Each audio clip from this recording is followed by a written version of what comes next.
Welcome to the Grizzled Game Cliches, Episode 3, all aboard the Hype Train! Hype Train? Yeah, so without further ado, let's get into our news. Ladies and gentlemen, good evening. For Grizzled Game News, I'm Ryan Stalker. Our top story tonight is several Let's take it to a new level. They want to Ready for a new Assassin's Creed? Well, you might be waiting a long time. because the Steam sale is looking like a doozy. Alright folks, it's time for gaming news, and it's been kind of a slow news week this week, so we are looking at Watch Dogs 2, delayed on PC from November 15th to November 29th. Now, I personally, and some other people are probably going to feel the same way, I think this is a good thing. Oh yeah, for sure. Their system requirements are out, and Well, and with Ubisoft's, with Ubisoft's track record, delaying is better than not delaying. So yeah, and I love that that Miyamoto quote, and I'll probably butcher it, but he basically says, you can have a delayed game will eventually or is not good or something, but a game that comes out or you delay a game and then it can become good or I'm butchering it again, but basically I would rather see a game delayed game and that have it waits be good. Better state. Yeah. Yeah, and I've always felt that. I mean, I'm personally not the kind of guy where if a game is delayed, even if it's one I'm super hyped about, I'm for the most part normally okay with it, unless it's like, okay, guys, you said this was going to come out 3 years ago. What are we still doing? Yeah. Well, yes and no. I think, part of the issue with that mentality of it's been, you said it was going to come out 3 years ago. So all these because of how much video games cost these days to make, they have to get that hype rolling, to get the investors rolling, to do those things, to get like a Skyrim or something. Probably a bad example because they probably already had all that money and didn't need much investment. But yeah, but I get what you mean, especially with a smaller title. Like they in order to continue making the game, guess what? Video games cost money to make. Like, yep. So lots. Yeah, I can understand that, and obviously now that early access is a thing, I'm glad for that, and I actually personally, I'm a pretty big anti-pre-order kind of person, but I love early access games because it's like you're giving me a product, and a lot of the times I can look at a product and be like, okay, right now this is good, but 3 years from now this is going to be great. Go ahead. Well, and speaking of actually early access and beta, this next story, I played the beta for it. The Diablo 2 creator, I don't have his name right now. If we were professionals, we would have had that. Well, Diablo 2 creator has been hired for the launch of Path of Exile in China. And this actually came as news to me because I assumed that it was everywhere because I've played... Not a lot, but I've played a bit of Path of Exile. And when I read this news story, I was like, oh, well, that's great that China's getting it. But wait, they don't have it yet? Yeah. You know what I mean? That was sort of my reaction. Well, they probably have it like we have Phantasy Star, where someone's just done an English or a Chinese translation. And yeah. Well, that's great for China. Path of Exiles it's a solid game. Well, yeah, and I think having the head of Diablo is going to give that game a little bit more clout. Especially Diablo 2, which is the one everyone still loves. A lot more people are growing to love 3, but it's taken a long while. And what I'm curious about, and again, I don't have this information. Maybe you do.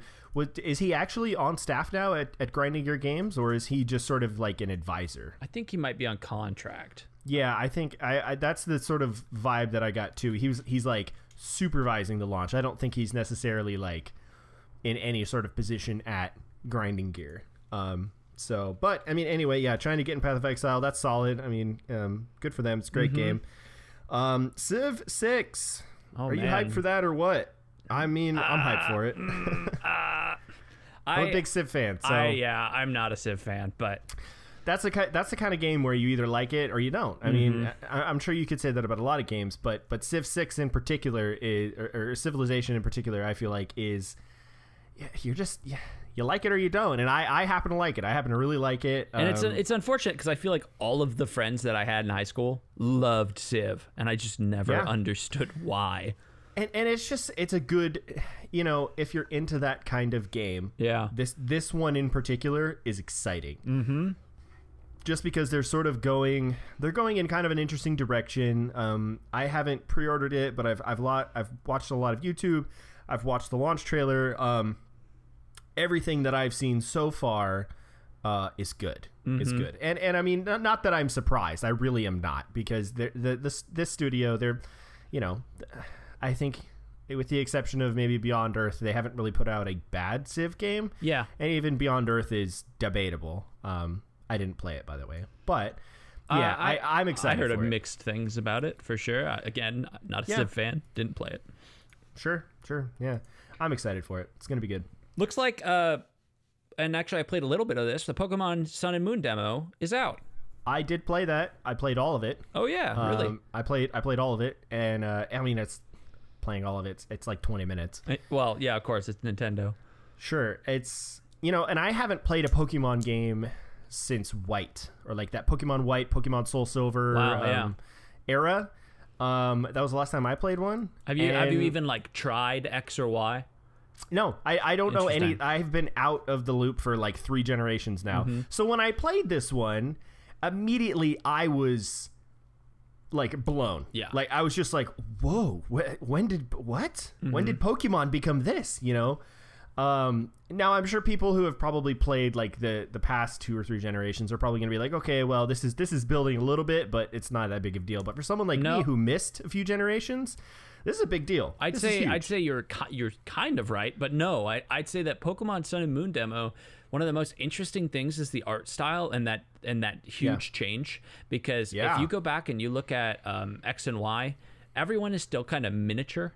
This one, it seems like they actually extended them to be more like anatomically correct. Yeah. I know. I agree. Yeah. And that was for me, like the last, Pokemon game I played, it was the whole miniature, like, how it's always been, but when I first started playing this and I was using the analog stick on the DS and I could actually move in more than 4 directions. I don't know why that was such a big deal to me, but it was. I was like just running around the little area and I was like, oh my God, wow. Yeah, and I'd say like even just the character in that first battle that you go in, and it's more of it's training, I believe, but it's like you fight the thugs and they just have a lot of character, more than Rocket, more than what the heck was the other one's name? Yeah, there's been a few. There was like a red. So, yeah. Oh crap! Yeah, it was in the last game, but it was man, I'm blanking on that one. Right. If you guys know the answer, feel free to send in your answers to grizzledgamercliches@gmail.com.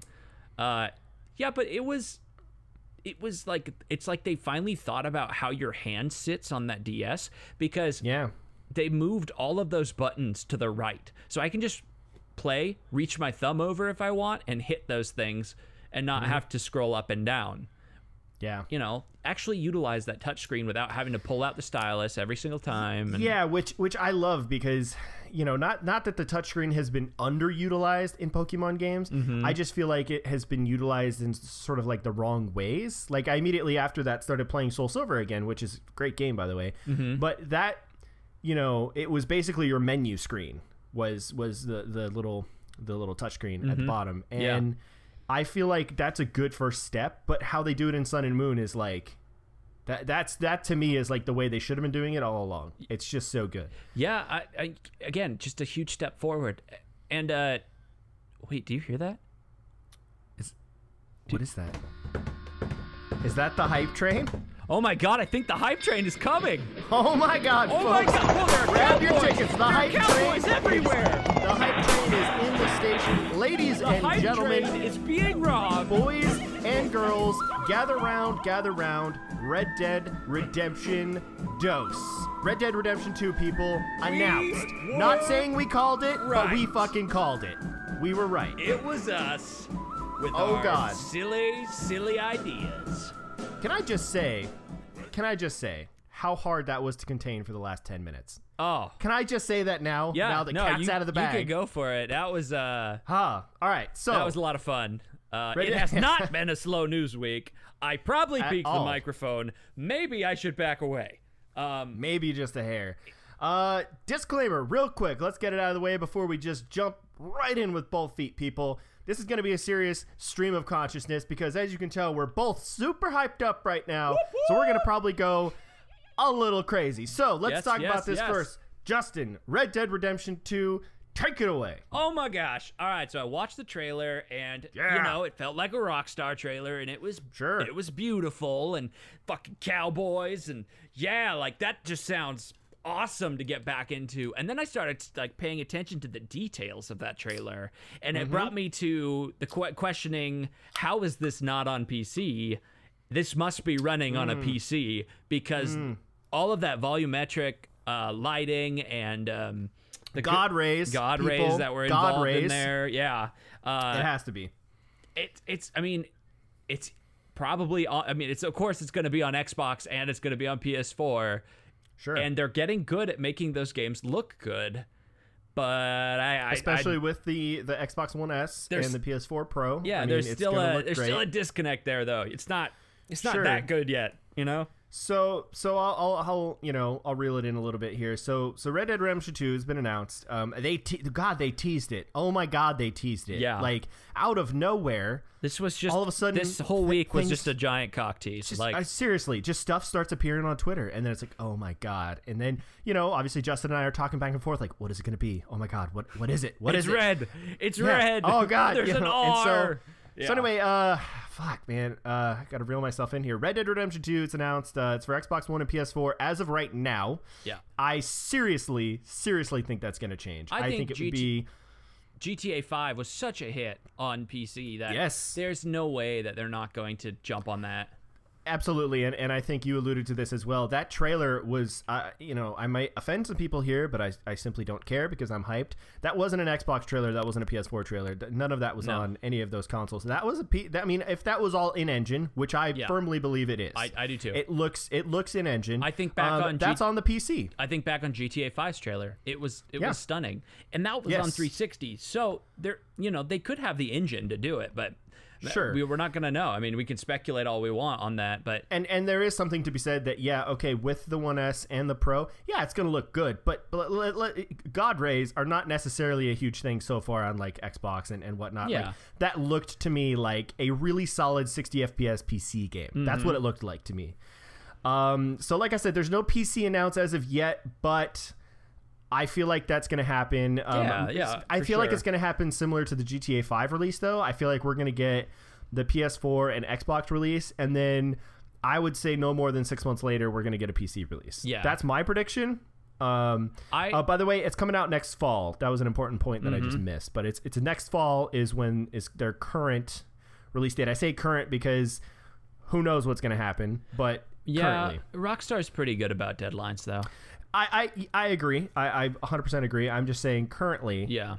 Who knows? Well, and I think Rockstar could be held up there with Bethesda in that they don't announce till they're ready. Yeah, absolutely. And I feel like that's why they haven't that it took them so long to announce because I feel like right now they probably have a 90% done game. Oh yeah. And then now they announced that other 10% is probably the Red Dead Online, which is sort of our next topic. Well, and I kind of think that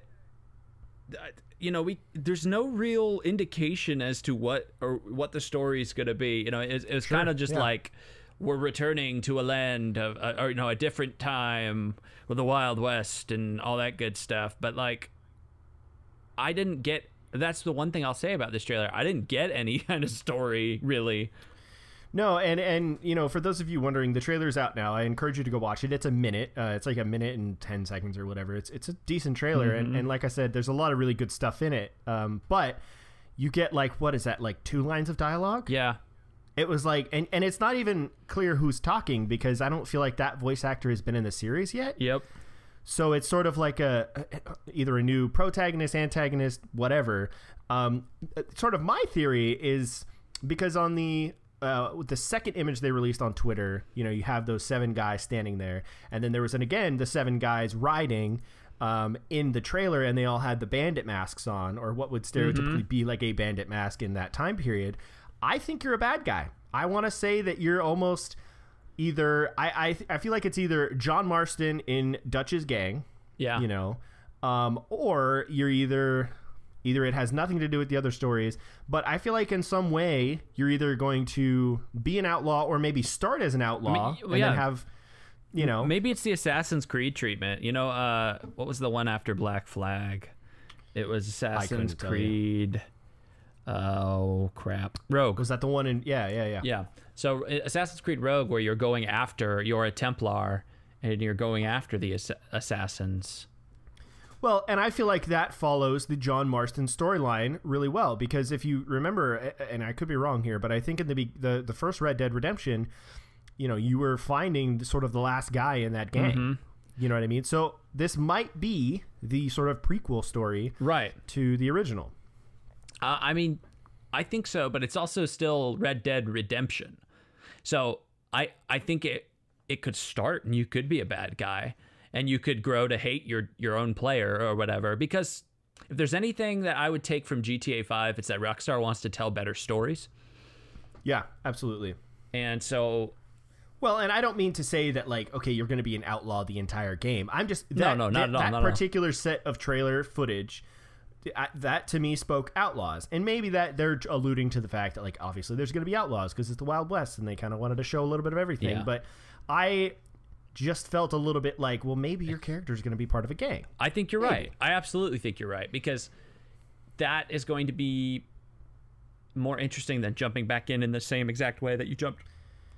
Yeah, because you know the games are based off of. Not based off of, but I mean, they're in like the Grand Theft Auto engine. Like Red Dead Redemption 1 was on the GTA 4 engine. And, you know, in GTA, you're typically doing a lot of crime. And the most of the game is you doing crime and then trying to lay low from the crime. Well, Red Dead Redemption was you most of the time were doing good things. I mean, you could have like a wanted level and have the sheriffs and marshals and whatnot after you. But generally speaking, you were a good guy pretty much the entire time. I think that's what separated the two games, really. I mean, it could have just been GTA and the Wild West. How interesting would that be? Sure, and I guess what I'm getting at is with, you know, this is the problem with as little as we know right now. There is so much room for speculation. I could be 100% wrong, but that's okay because we know we have an image, or we have two images, an announce, and a trailer. That's all we got right now. Yeah. And a release date. So we're not working off much here. Yeah, you know? But with that said, them registering Red Dead Online is extremely exciting, because I thought GTA was good, but I don't think GTA necessarily lends itself to a multiplayer game. Like, some of those activities were fun, but they were basically the same thing you'd get from the single player with a little bit of variation with the player being there. But other than that, it's just they want to shoot you. And I loved the single player campaign of GTA 5. I was really all about it. And not so much the single player campaign, but also the sort of sandboxy type, you know, dicking around type things that you got to do. That was awesome. The side activities were just great in GTA 5. It was great. But that being said, I've probably played less than an hour of GTA Online. It doesn't even appeal to me, like not even a little bit. So, you know, I'm excited to see. I will say, I played with a good buddy of mine, and he was super into GTA Online, and I was like, all right, I'll try this thing out. It was a lot more fun when you had like 4 people that you were playing with. It was kind of the way to play GTA with friends. It's not like an MMO. You're not going to go out there and make friends in that game, but it's a good game to jump in with friends. I agree, because there's a lot to do. I mean, there's a little bit of something to be said about, you know, the community of that game. Like, I think one of the main reasons I stopped playing it, and I played it on Xbox, I didn't venture into PC, but I heard the PC version was sort of the definitive version of that, you know, like the best it has to offer. But the reason I kind of stopped playing it was because it was very, like, trolly. You know, you're trying to get something kind of serious done, and then, you know, some dude rolls by on a motorbike with an Uzi and just kills you. And it's like, okay, well, that's to me isn't fun. Like, what am I going to do now? The best parts are like, though, okay, so picture that guy, right? Then he's your friend, right? So he's just your friend, and he's having a good time online, and you guys are trying to do a heist.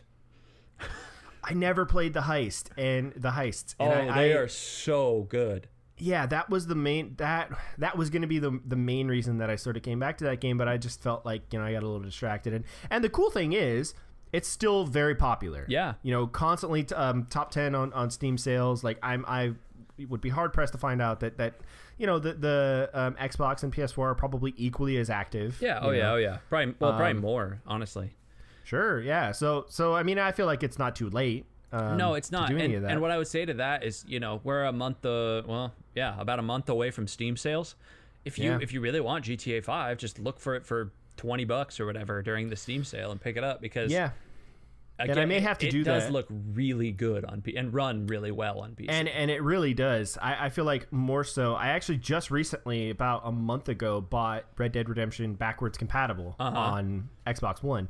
So if anything, that will most likely be I just want to run through it again. I've played it and I beat it way back in the day, but I just want to get another little sort of playthrough in before Red Dead 2 comes out. Side note, Rockstar, I think I want another Midnight Club. Like, why haven't we seen another one of those games? They made like they did kind of, right, in GTA.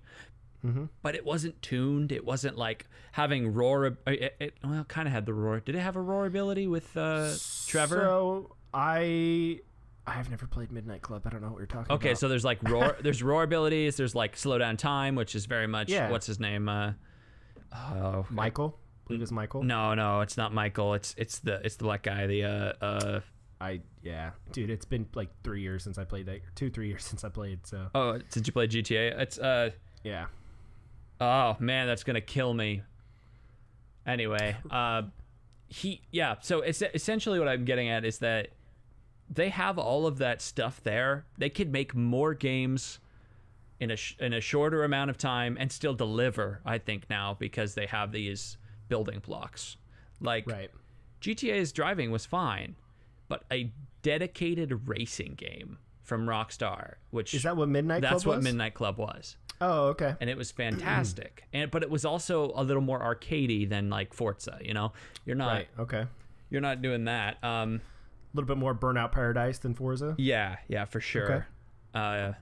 So, on that tangent, yeah, so the one thing that this was a conversation piece, and I think this is what you're about to get into, but this is something that I wanted to talk to because I feel like this has been talked about for a very, very long time, because Red Dead 1 is a 2010 game. Yeah. We're in 2016, 6 years.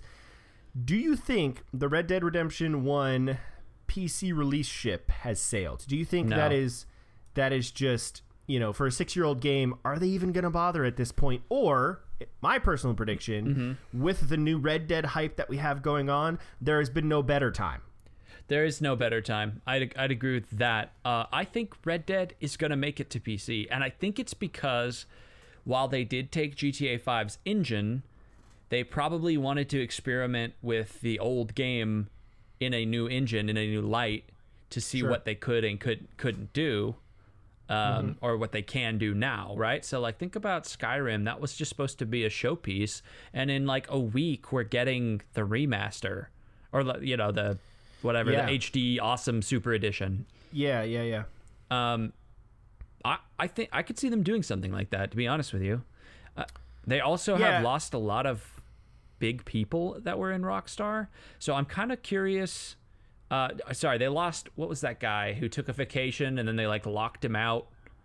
It kind of like froze him out. Rockstar is a weird place, man. Yeah, I've heard similar stories, but I haven't heard the one that you're talking about. Yeah, there was like one like a head designer, and they were like, "Hey, man, take a vacation," and then he did, and he came back, and they're like, "Nope, you don't work here anymore." That sounds like someone in middle to upper management being super fucking passive aggressive, and not having the stones to say, "Listen, it's just not working out. We're gonna have to let you go." Instead, the whole plot was formed on how to get rid of this guy. Like, what the fuck? It's so bizarre. Like, and that's not the first time I've heard a weird story about Rockstar as a game studio. But with all that weird shit in mind, like, they make great games. I don't think I've ever not played a Rockstar game since, I started gaming. I feel like I've played them all at this point. I played, from GTA 3 onward. I played Red Dead, except Midnight Club, I guess. But did you play Rockstar Table Tennis?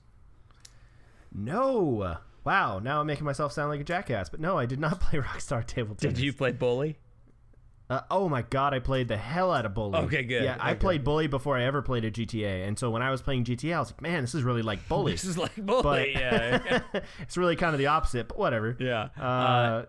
And then the other one I'd ask you is, did you play LA Noire? That is on my list.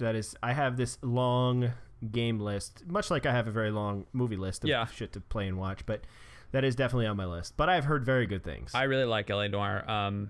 People weren't as happy with the ending, but it's still, I think, worth it. The word ahead of its time has been used with that game in almost all conversations about that game. So yes, it is definitely on my list. Is that all we got for Red Dead 2, or what? You want to wrap it up? I think so. And now, ladies and gentlemen, oh my God, the feature event, Nintendo NX, has been announced, and the new name is the Nintendo Switch. So this came out of nowhere. Yeah. I will say, I don't know if you had some kind of coy little Mario behind his little curtain, like, hello. It just randomly out of nowhere, people have been talking about the Nintendo NX. People have been like, there's been this, and there's been that, and it's been da. But it's never been like official. Nintendo has never really officially said anything about it. And then all of a sudden, it's like, hey, tomorrow. Tomorrow, and it's not like hey, tune in to the Nintendo Next, like direct. A month from now. They didn't even do a direct, as far as I understand it. It's like, no, tomorrow, like fucking tomorrow, we have it. Like, what? So yeah, so like Justin said, I'm gonna try and contain myself for this one because I'm not super into Nintendo games, but this has got me very excited, excited. So go ahead. So good. Okay, oh my God. The thing about Nintendo is they're not PlayStation and they are not Xbox, and they are doubling down on that shit right now with this console. And they're, people have been saying it for a long time. I've listened to a lot of Nintendo podcasts. Nintendo IGN needs to be mentioned here because Pear from IGN has worked with Nintendo, or has worked in the video game, like in video game reporting for a long time. And Nintendo has stuck to similar patterns because that's Japanese. That's the culture of Japan, right? And so he called it. He was like, well, their investors conference is at the end of October. I imagine it has to happen before that. And what a perfect time to do it. If you're a large company like Nintendo, which maybe is going on the downward slope just in terms of console sales and whatnot. Right before your big investor conference, you want to have something. Yeah, exactly. And I'd say that this has been, everyone has been saying this for years because Nintendo's problem is it can't deliver on games. That's the biggest thing. It's like, yes, the games that it does deliver on, amazing. Are good. Yeah, and that's why I haven't never really been a huge Nintendo fan because I like Nintendo games, but my problem, with the exception of the handhelds, I think DS is a totally different story here. Yes, for sure. I feel like with their Wii U, whatever, they have some good games, but I can't play something, that comes out on an Xbox One and a PS4. I can't be like, okay, well, now I can play it on my Wii too, so why would I need one of these other consoles? I always felt like if I was going to be a console gamer, I would need a Wii plus at least one of the other ones. Mm-hmm. You know what I mean? Well, and on that topic of games, let's just go through some of the partners here. So basically, they've got all their stellar lineup from Nintendo, and then they've got let's see here, a sampling of Nintendo Switch partners: 505 Games, Activision, Atlas, Bandai Namco, Bethesda, Capcom, Codemasters, EA, From Software. From Software, people, Dark Souls, Nintendo Switch confirmed. Square right there. Enix. I would also say this thing is a touch device because they have DENA, which is the company who's going to make all of their mobile games. Yes, absolutely. Epic Games. I mean, the Havoc, Havoc engine. Koei Tecmo, they're back. Yeah. And probably going to see Hyrule Warriors 2, I'd imagine, on this thing. WB, Ubisoft. Level 5. Yeah, Ubisoft flat out walked away from Nintendo, and now they're back and only Tall Tale Games giving praise. Havoc. Tall Tale Games. I mean, wow. They have a monster lineup, but this is the thing about Nintendo. They always have this great looking third-party support because they know that that's what they need at the beginning. Will they keep it? Well, and I think in a certain degree they will. Something that I was going to touch on a little bit later, but we'll just throw it out there right now. This thing can run Skyrim. And so if Bethesda is going to be one of their partners, and we've already shown it, being played Skyrim, maybe that's a little bit of video magic there. But I'm assuming, I have no reason not to believe that it can play Skyrim. It's going to play Skyrim. So I would just assume that, Bethesda really, this is a smart move for them. And I correct me if I'm wrong, but I'm pretty sure this is the first time a Bethesda game has ever been on a Nintendo console. I feel like for a lot of these people, this is going to be their very first foray into Nintendo consoles, into Elder Scrolls and all that. From software, you're not playing freaking Dark Souls. You're like, oh man, I can't wait to get that on my Wii U. You're not. That doesn't happen. Do you see that though? Do you see Activision? Yes. So is Call of Duty actually Call of Duty gonna fly was on this the thing? Wii. So Call of Duty was on the Wii for a while, and they tried that really super weird, Wiimote aiming thing that was dumb. But no, I think it's dumb. I disagree. World at War on the Wii was actually really good, and the controls were responsive. I don't think I played World at War. Is it the way I want to play a Call of Duty game? Not particularly, but it was still more in line with a mouse than anything. It wasn't that different. Yeah, absolutely. And I mean, that's a topic for another day. But yeah, I really feel like with this to me is kind of like a statement of them saying, listen, we're not going to just make Nintendo games. We're going to have great Nintendo games on this thing. But for those of you who want a console that can do all the super great things, which we'll go into later, that the Nintendo Switch will be able to do.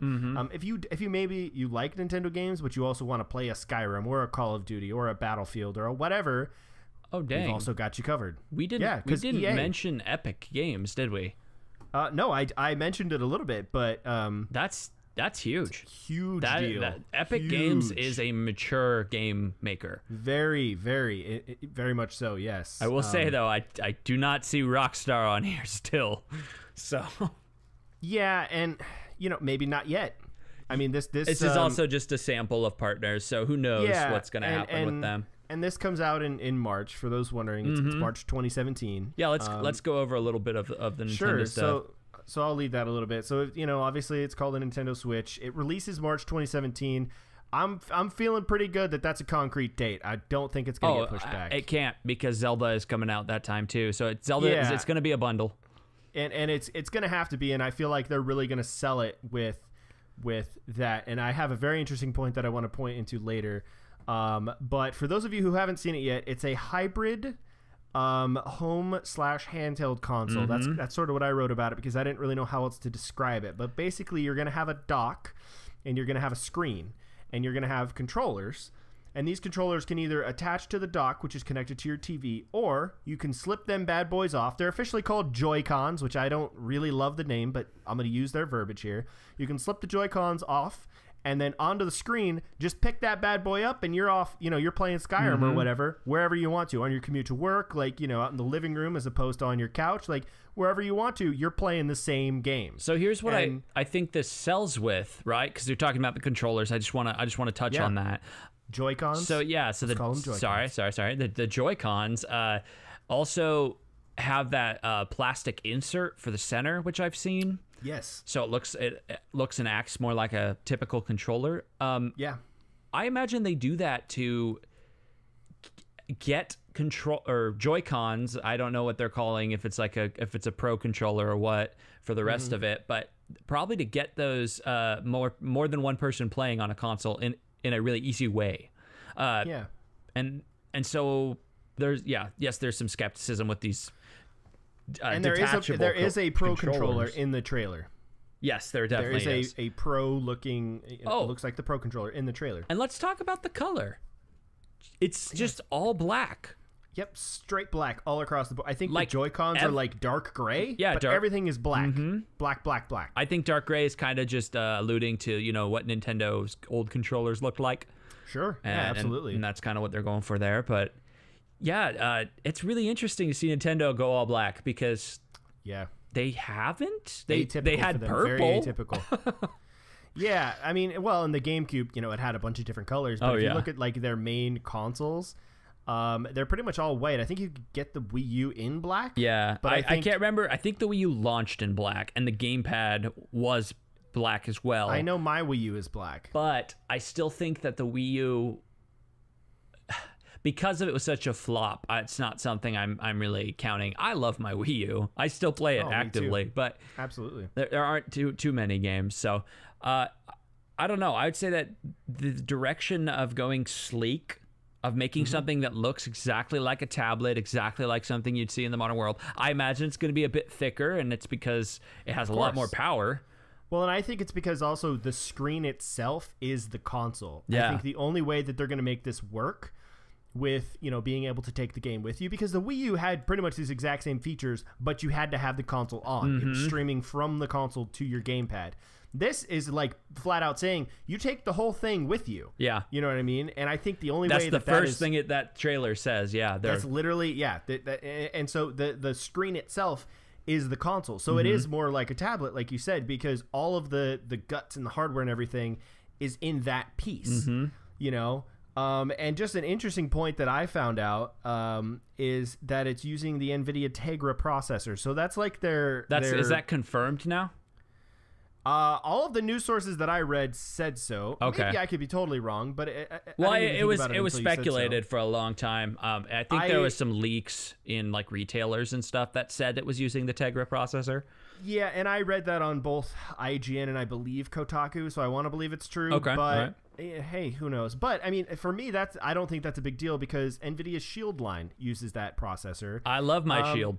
Among other things, yeah. And so I'm sure some people are going to be like, well, that's a mobile processor. How could you, how can that be a big, how could that compare to something like Xbox and whatnot? Well, I mean, I think it's going to be partly that. And then partly, this is another huge thing, the games are cartridges. Yeah.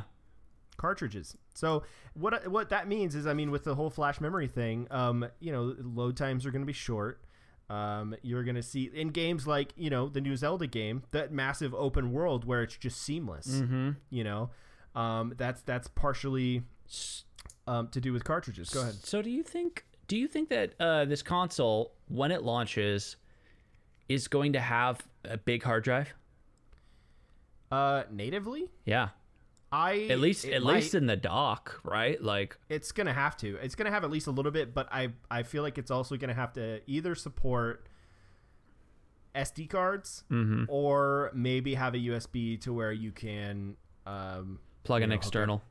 Plug in external in. Yeah, but I think for on the go, I think they might be going more towards, we'll just carry the cartridge with you. The cartridge will be tiny. Well, absolutely. Instead of download it to your hard drive. And cartridge technology is much faster to load. So load times will be super, super short. I will say, though, like it worries me a little bit looking at some of that footage. I did see, I mean, and this isn't a final product, and who knows if that footage was even actually running on those things or if that was green screen or what. But it really did look like there was some frame dipping in the Zelda clips that they had shown.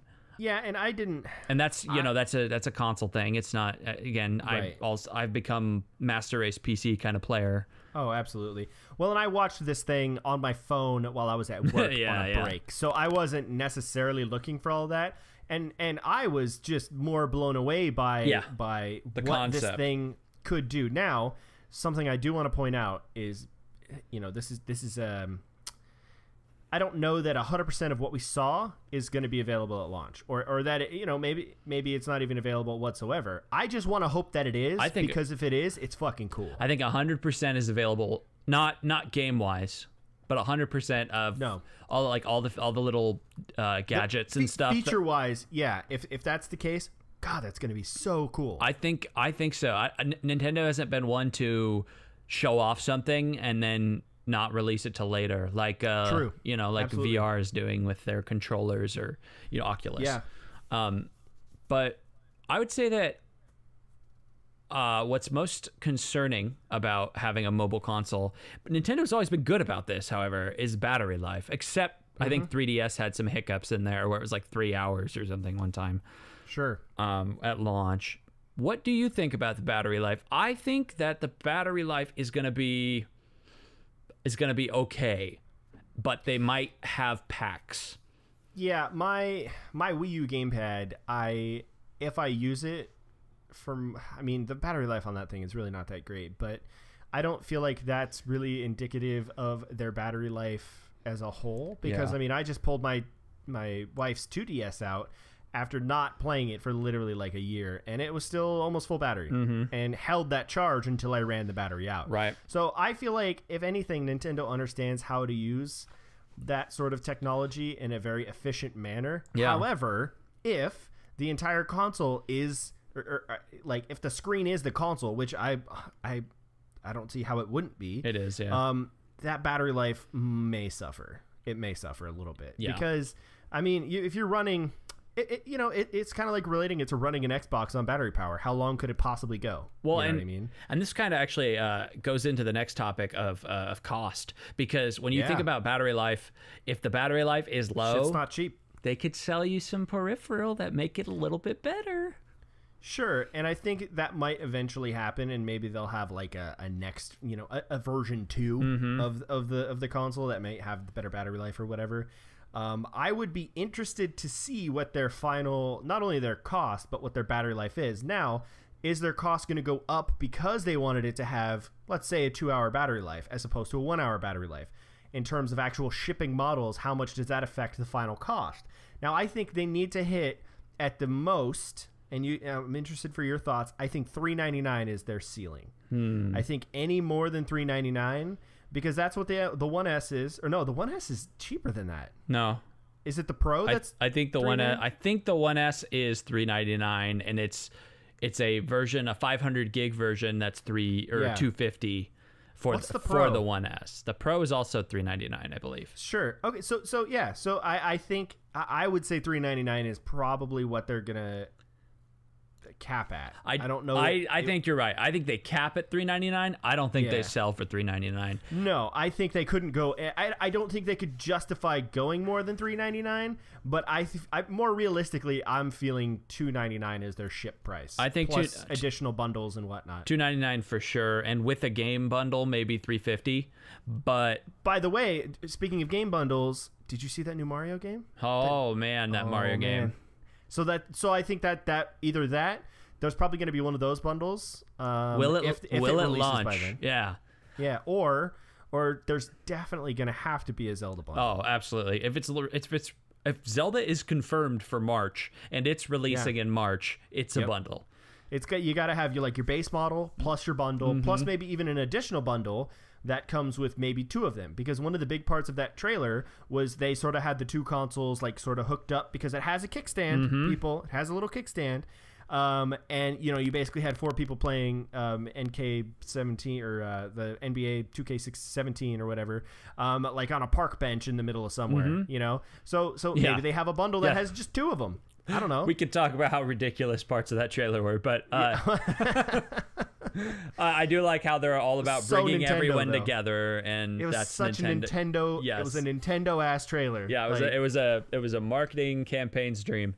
I think it's going back a little bit to screens and does it have touch capacity? Of course, I said yes, but I do also believe that, because when you look at Zelda, if you've looked at any of the footage, he pulls out that thing that sits on his hip, which I called this. I was like, that's the Wii. That's the what is this thing called? The Switch.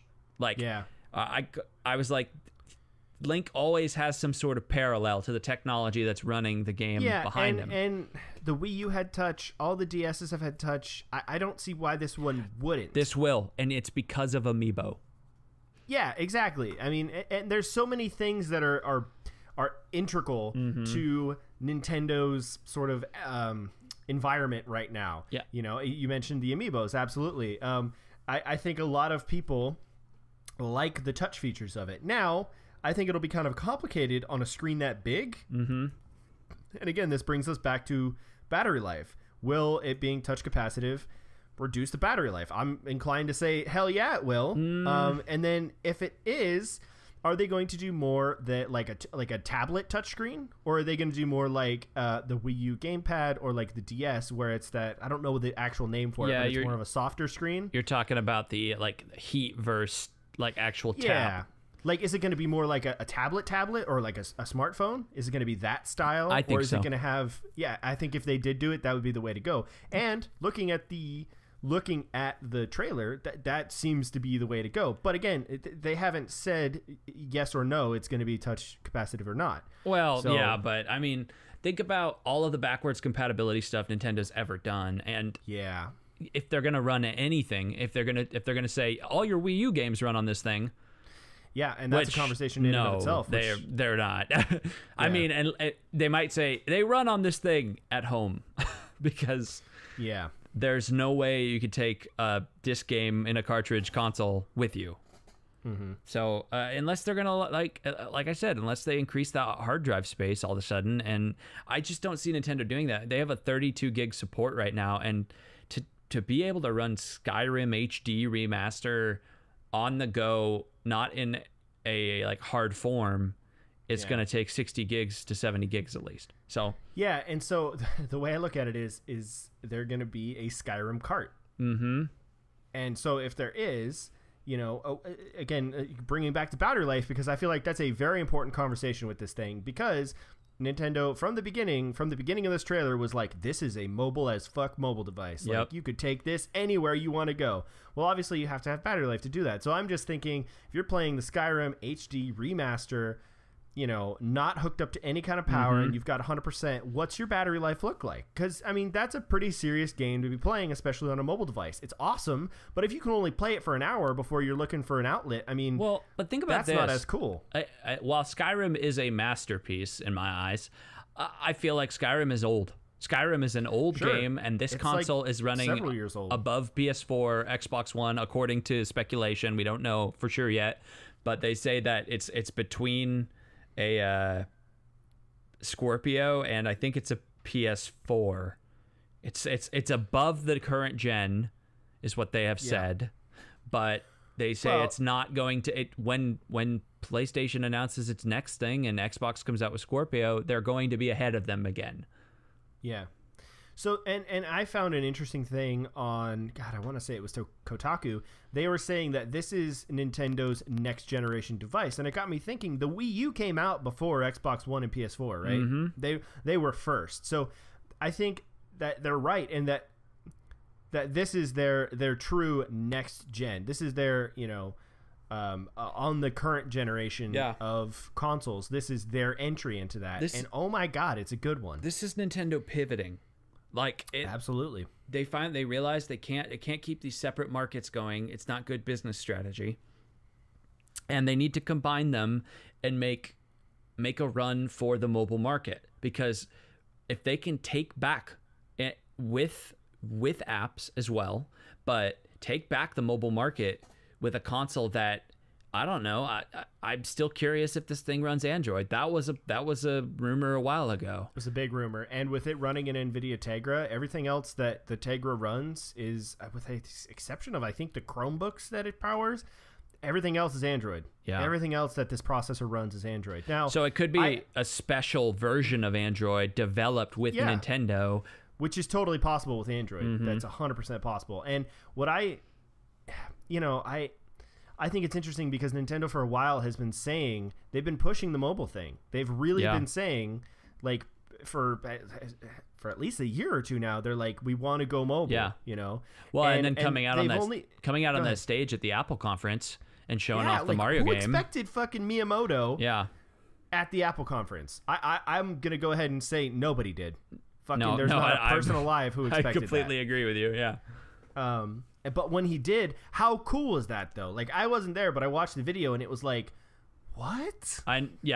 Well, the thing I'll say is that no one cares about playing one-handed. Like, that's what they're making a big deal out of.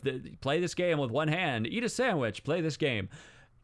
I love playing games on my phone or on my tablet in landscape mode. And if this thing doesn't have landscape mode, that could be a huge misstep. Well, and I think... what is more interesting for me is the fact that Nintendo is, just going out on a limb onto someone else's hardware. Yeah. You know what I mean? Which, correct me if I'm wrong, but I don't think they've done that before. I don't think Nintendo did, but I know Pokédex had like a exclusive thing going on with Apple for a while.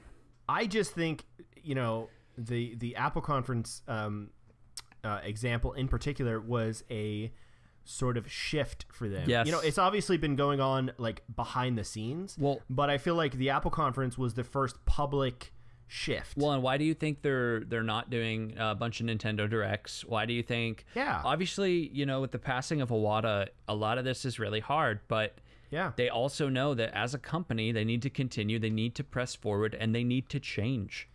Yeah, and Nintendo's been around for so long that I don't think necessarily the passing of one guy, with the exception of probably Miyamoto, Ooh, I don't know, dude, is going to seriously affect the direction of the company. If I'd say go back, read a bunch of Iwata stories, because that dude made in the the home stretch of these game releases, he'd go in and reprogram the thing so it worked better. Oh, no shit. Yeah. Okay.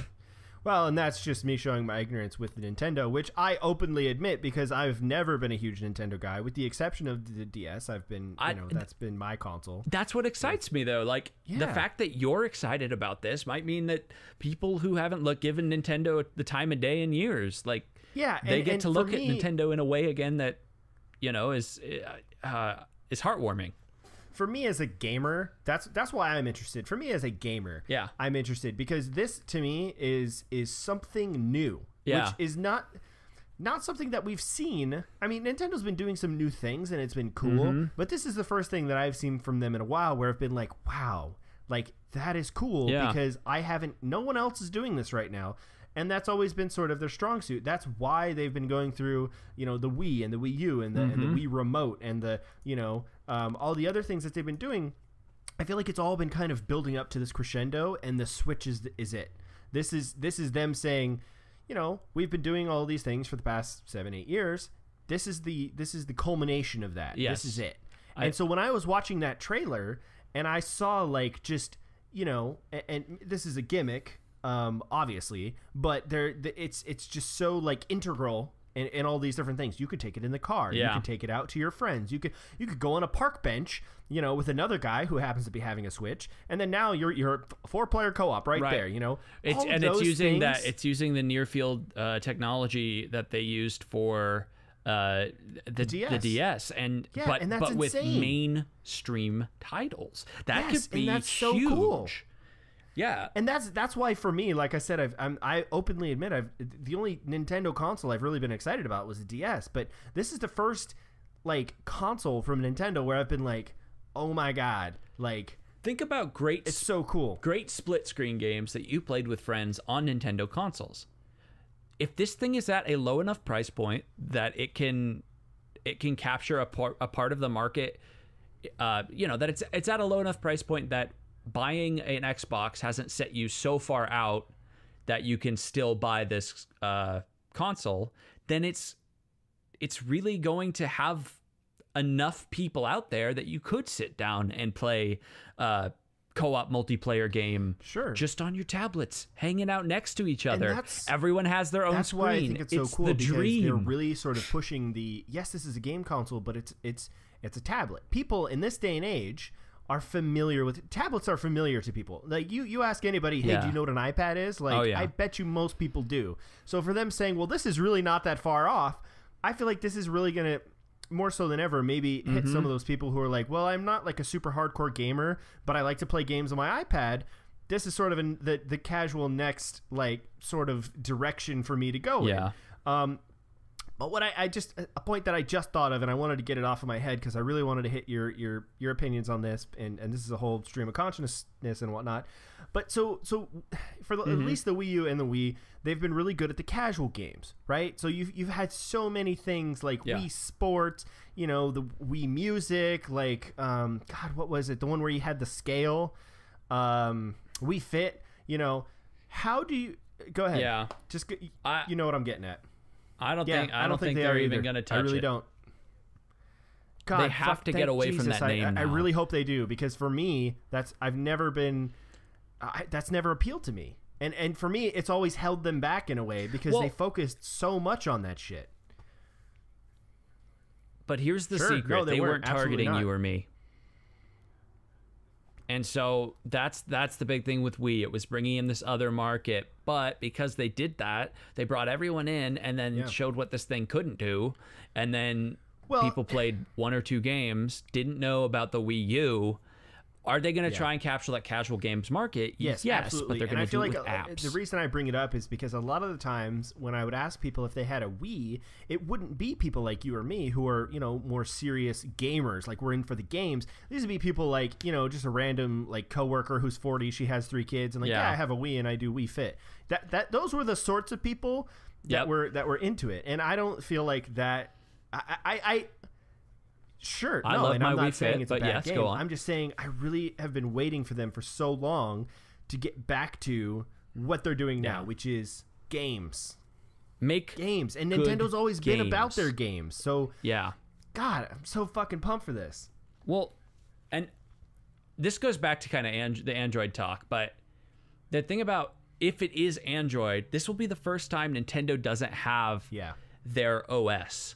Like, there's always been a very Nintendo operating system with these things, and I think it could be a benefit, and I think it could, it could also go against them too. That it goes in the direction of having Android. I mean, I don't know. I think it would be a good thing, if anything. Yes and no, because Android isn't a very secure platform. I really do. And Nintendo is all about security and about let's go into this. I guess I just don't want go into online. What do you think they're redefining for their online to actually capture people who want to play those online games? I just don't want to see this super cool concept, a super cool idea that's got me really pumped. Have a Nintendo ass OS and just be like, okay, yeah, it's cool, but the UI is clunky and like it has these and these problems, and it would be like a 10 out of 10, but I don't know. I think the Wii U UI, yes, it's settings menus, little clunky. Sure, getting the games super fast. Absolutely. And I guess that's what I'm getting at, is that I hope they have almost, I don't even know how to phrase this right, but I hope that they've sort of learned from that and just have decided, because Android to me has always had it's just been super sleek, and it's always been nice, and I understand the security concerns, especially with Nintendo being Nintendo. If it does have the Tegra processor, which, so far that's what it's, seems to have, I would be curious to see if it doesn't have Android, what is it? What is it, like another, is it just their brand new OS, or what do we got, Yeah. So I want to go back to that question I was asking about online, because this plays right into security. So what is their refresh there? Because they did shut down Nintendo Rewards and then open, I can't remember, is it just My Nintendo? Is that what it's called now? I mean, you're asking the wrong guy, but that sounds about right. Yes, it is My Nintendo. So they took down their Nintendo Rewards. They opened My Nintendo. It's supposed to, we have accounts now on all of our systems, so we should be able to link our game purchases, all that stuff that they couldn't do before. So what are they going to do to incentivize people to play Call of Duty on their console? Yeah. That's the thing, like, right? We can have Call of Duty, and we can have this is a terrible example, but I'm looking at Epic Games and I'm thinking Gears of War. There's no way Gears of War will be on this console. However, an Unreal game, you can't, if they don't make us a simple friend system, if they don't have party chat, they're just behind again. Right, and I absolutely agree. And I think to answer your earlier question, well, to answer it in 2 ways, I think you're absolutely right. The main reason that games like or things like Steam and Origin and all the other things that are like that are great is because it's like, I can see my friends, I can see what they're playing, I can join up on a game with them. Yeah. That is such a huge step forward that I feel like if you don't have that, you're just behind. You're several steps behind, because everybody does that now, and everybody does it in their games. Now, that being said, how would they set themselves apart? Well, I was thinking about this, but then I kind of turned myself off. It would be cool if you're like playing what would make playing Call of Duty on the Switch better than playing it on the Xbox? Well, the obvious reason is you could play it freaking anywhere. Yep. But then you run into the problem of internet. Right. How am I going to play online on this? It's going to have Wi-Fi. It's gotta. Sure. No, it's absolutely going to have Wi-Fi, but will it have a 4G? No. Who knows? I don't think it'll be native. At least not in the US. 4G devices haven't been super popular here. I could see that maybe working in Japan because but they also have crazy fast internet and a lot of Wi-Fi spots. Yeah, so, and I mean, I think it would be cool even without the 4G because you could go to your random, maybe a Starbucks. Yeah. As your general example there, and plug in, and then now you could spend 15 minutes and you're playing Call of Duty just like you'd be playing it at home. Right. Now that being said, is that going to sell people on the console? No. If it doesn't have the whole friends thing, maybe not. No. See, that's the thing is I believe that Xbox is on the right track to evolving the online systems right now with its like looking for group functions and what's another one they added clubs. And like they're going down the right path, taking these MMO concepts because that's what we're doing. We're all playing games together. And we should be. Yeah, and applying them. So is Nintendo going to take a cue from that? Looking for group is a totally Nintendo thing. If they threw the what is the thing? Oh man, I can't even remember. I haven't been on my Wii U in so long, but it's the Me. What is the message board for Nintendo? Oh, I have no clue. It's Me something. Is it? Maybe it's just My Nintendo now. I don't know. Sure. Maybe everything is My Nintendo. Miiverse. That's the Miiverse, one. Yeah. So the Miiverse. So if they took that and they expanded that and they grew it, and it could be like a social place to easily play games together. Like, hey, I set up this game. I want to play with someone. If they could still give you permissions, like, yes, you can join my game. No, you can't join my game. And I feel like they would have to do that. Oh, I feel like they have sort of the infrastructure to do something like that. The Me thing, I would be interested to see because this is not a Wii. Yeah. This does not have Wii in the name. I'd be interested to see. Me will follow. Yeah, you think so? Yeah. Yeah. 100%. I mean that's their thing. They have Miitomo now. They can't get rid of Me. Yeah, that's true. So okay, so they're going to go with the Me thing, but yeah, I think you're absolutely 100% right. They would have to do something social. If they don't, they would be really shooting themselves in the foot because they would have this really great console. It's portable as fuck. Like you got all these great games from all these great studios, and you could take it wherever you want. But if there's not a good social feature, I feel like that is a huge breaking point for a lot of people, me included. It's the things that people want are they want a company making good games. They want third-party support, and they want online. And if they don't hit those three things, if they don't hit those three marks, this thing could flop. That said, it's still going to be a better DS, so all those DS users are going to buy this thing no matter what. Sure, and that actually, I mean, I don't mean to completely derail the conversation, but we're going to be talking about this forever if we don't. But this is a question, and I feel like I already know your answer because I definitely already know mine, and we've talked about it a little bit, is do you think after this, after the Switch launches, do you feel like they're not going to do the mobile and home console anymore, and this is just, so there's not going to be a DS and a Wii? This is just going to be the thing, right? Do you think after this, there's not going to be any more DS? I think DS has had its life and it's done. Do you think this will play DS games? Well, that's where I got into the it. Wii U already plays DS games. The Wii U does. Interesting. I didn't know that. Yeah, so they have some sort of function there to translate those kind of. Obviously, you have a gamepad, but you have a gamepad if you want it with. Sure. I mean, I'm just looking at it in the respect of we've already got the cartridge, right, for the games on the Switch. So if they really wanted to, in a way, kill off the DS line, there has to be some level of backwards compatibility. Yeah. So this thing, if they really want to move forward with that, would have to play the DS games. Well, and then in that case, they have really good Wii U games. Like they said Mario Kart 8 was coming, right? I think that was confirmed. So that was in the trailer, I believe. Yeah, what does that mean? Does it mean that you're buying Mario Kart 8 again? Or are you going to be able to play your Wii U game? And that's the way I'm looking at it is this is a great, everything about this is great and I'm excited for it and it's awesome. This does, however, raise a lot of those questions like, what does the DS do after this? What are you going to do with all those old Wii U games, which assuming are going to get a re-release on the Switch? Can it already play those games if it's on your social account? Right. You know, if you already have that, you've already purchased that game, do you need to repurchase it? I mean, this is all just, you know, out there, but these are just things that I'm... This is what's fun.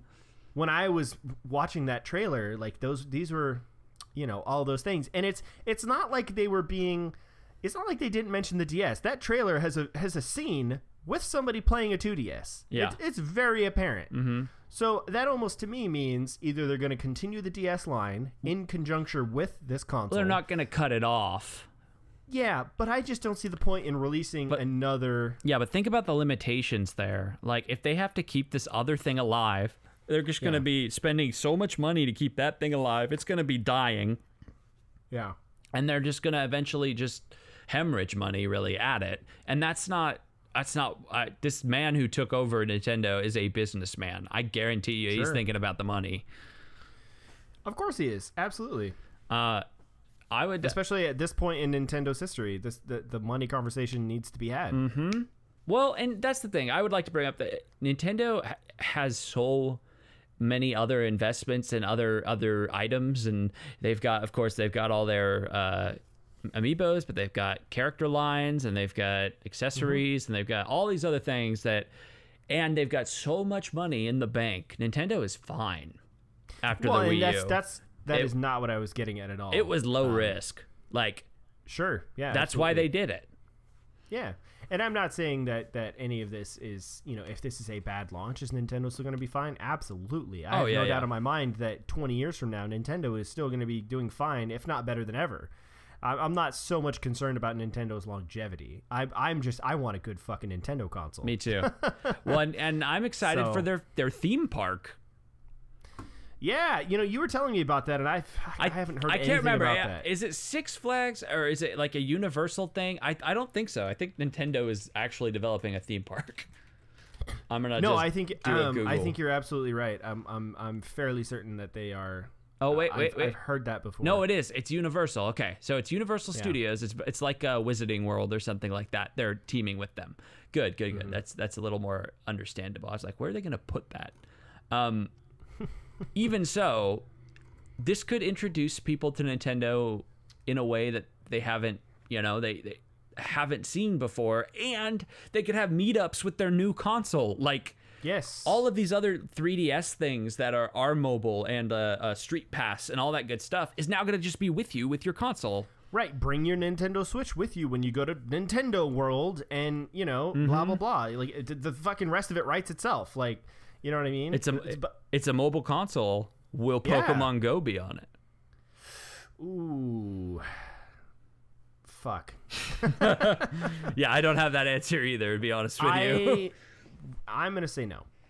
I also would say no, because they want this to be its own springboard. Yeah, and I feel like taking your phone around the neighborhood is one thing. Taking your, you know, $300-$400 device around the neighborhood is something else. I mean, that being said, like, most phones are pretty expensive, but I will say, well, okay, let's go with that. Is it going to have a camera? I didn't see anything. Yes. You know, because is it? I would assume it does. It has to. Yeah, it would have to. If it's going to replace the 3DS. Yeah, it would have to.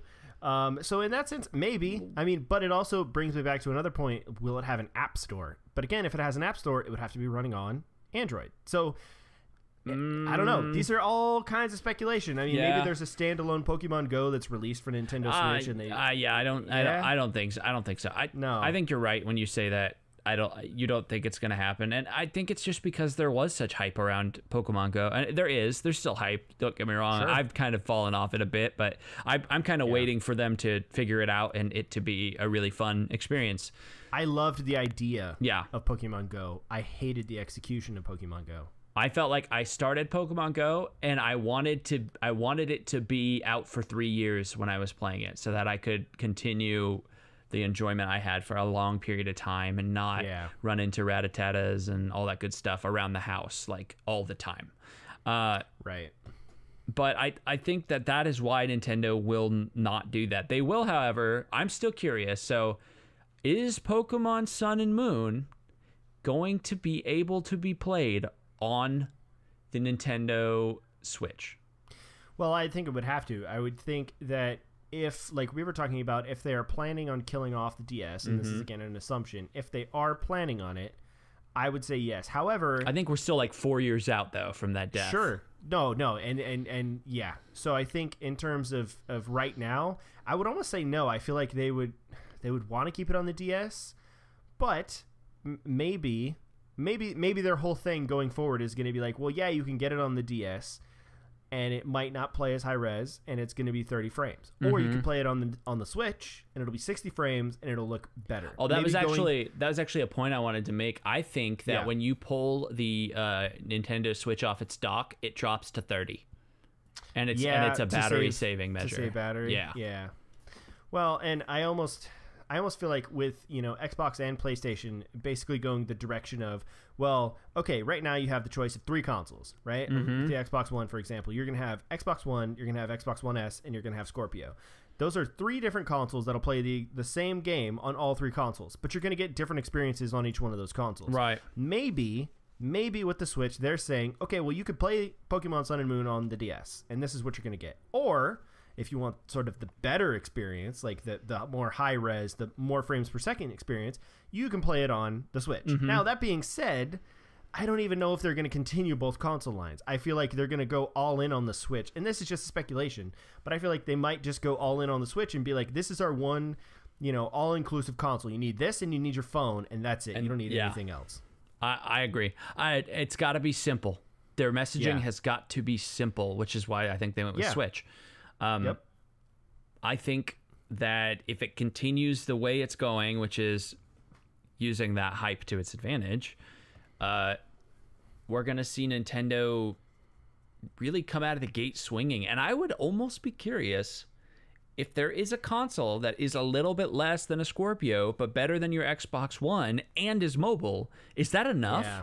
Is that enough to grab people and pull them from other consoles? I think for most people, maybe, especially you have, a lot of people, when they look at a console, I'm assuming they're looking at games. So if your console, if you have the choice between your Xbox and your Nintendo Switch, and they both play the same amount of games, you'd take the Switch because you have that option of doing it mobile. Maybe some people will be like, well, I don't like the controller or whatever, but I would just have to think that if I had the choice between the Xbox and I had a choice between the Switch, and it was same games, same everything across the board, I'd take the Switch because why not? Yeah. I could take it with me to work. I could do whatever I want. So here's the thing, a little bit about me. I'm starting to think about a family seriously. So thinking about like sharing this stuff with my kids, and like that's a whole nother can of worms. Absolutely. Well, right. And like, and having that ability for these people, these gamers who are starting to have families and have something a little bit more accessible. And I think that the Wii, like you said, the Wii U was almost there, but being able to walk anywhere in your house, walk out, this thing is going, if they're going to replace a DS, this thing is going to be a little bit thicker than a tablet because it's got to have protection.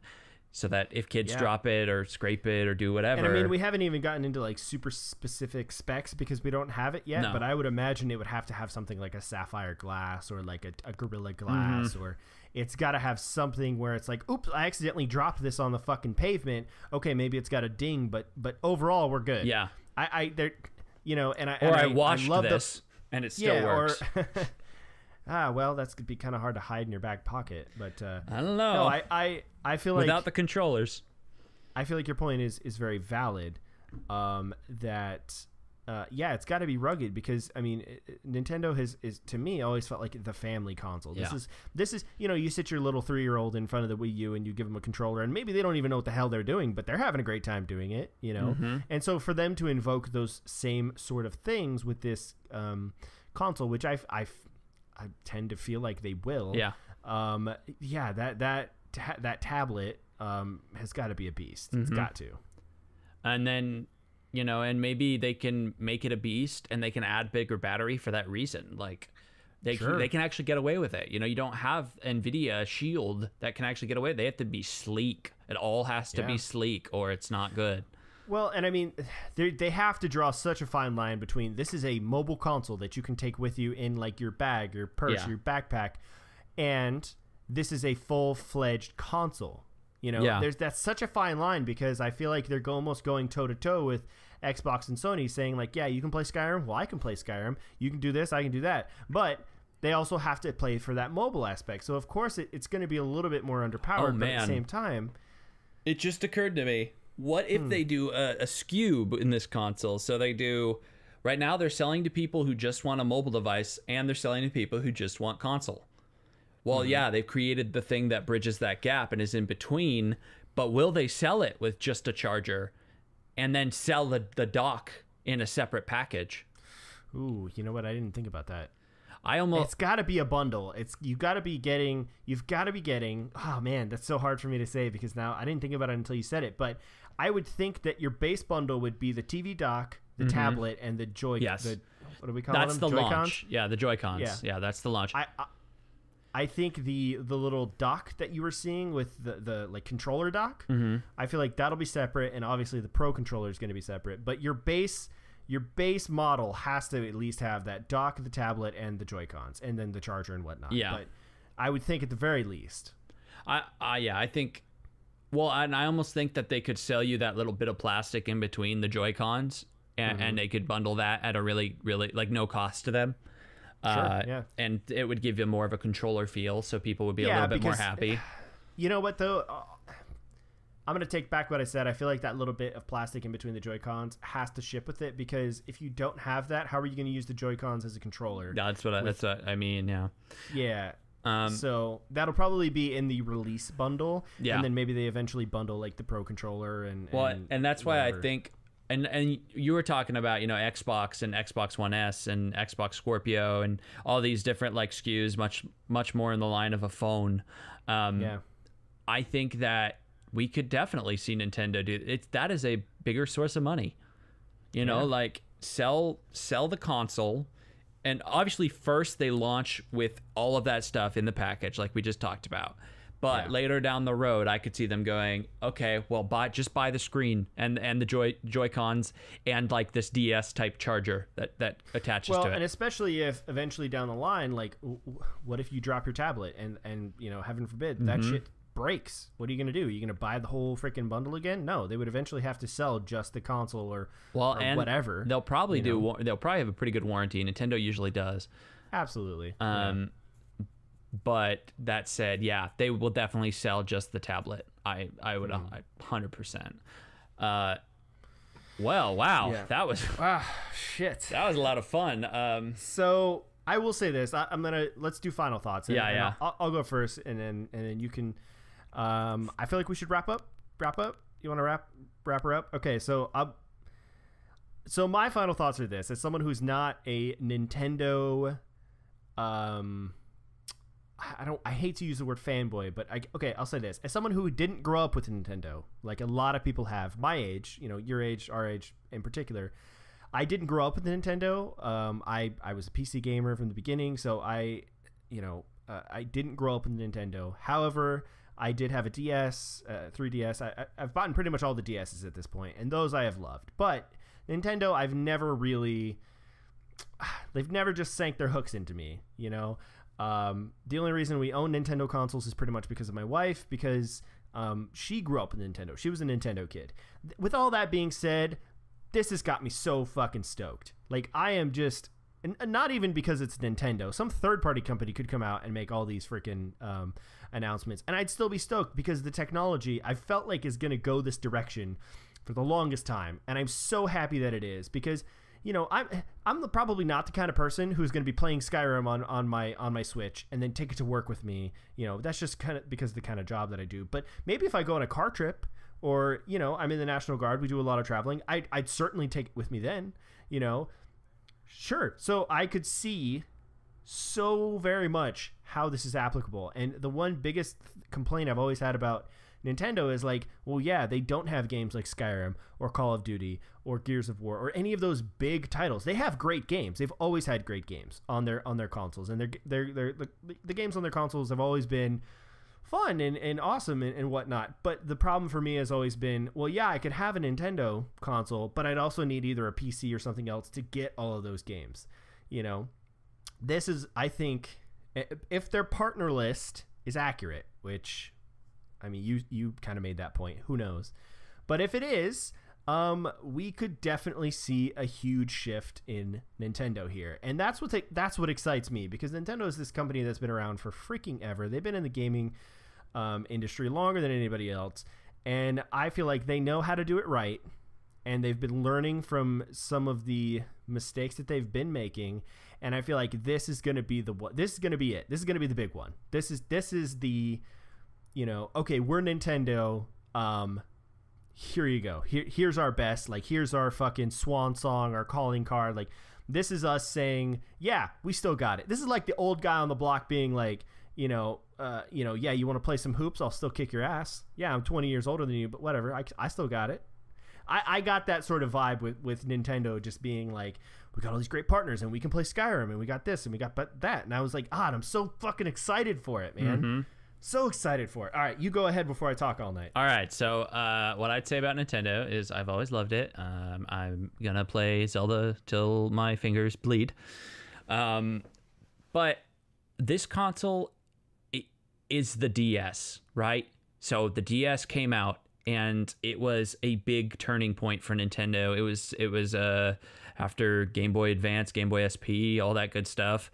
And they were like, hey, we've got the new thing. And this follows Steam Link, and this follows the NVIDIA Shield formula. This follows streaming games.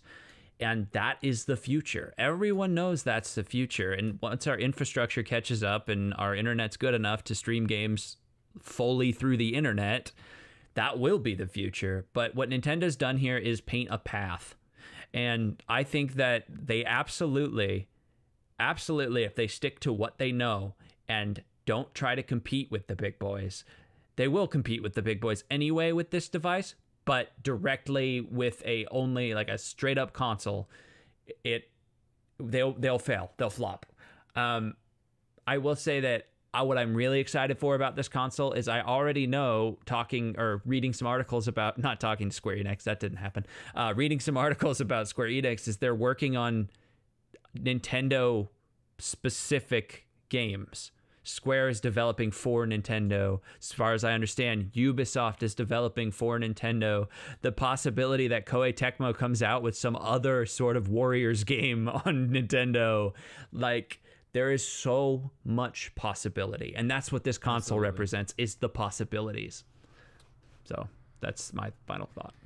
Yeah, absolutely. All right, folks, this has been our third episode. Number 3. I would hope that by now all of you are following us on the Twitter, the Facebook, and if you have questions or comments or whatever, go ahead and send it to our email, grizzledgamer@gmail.com. The Twitter is @ClichéGamers, and the Facebook page is just Grizzled Game Cliches. We're on iTunes and Google Play, and what was the one you were talking about earlier? We are on Stitcher as well as Pocket Casts. And Pocket Cast. People, we are moving up in the world. There has never been a better time to subscribe to the Grizzled Game Cliches. I'm Matt Stalkop. I'm Justin Williams, and this has been episode 3.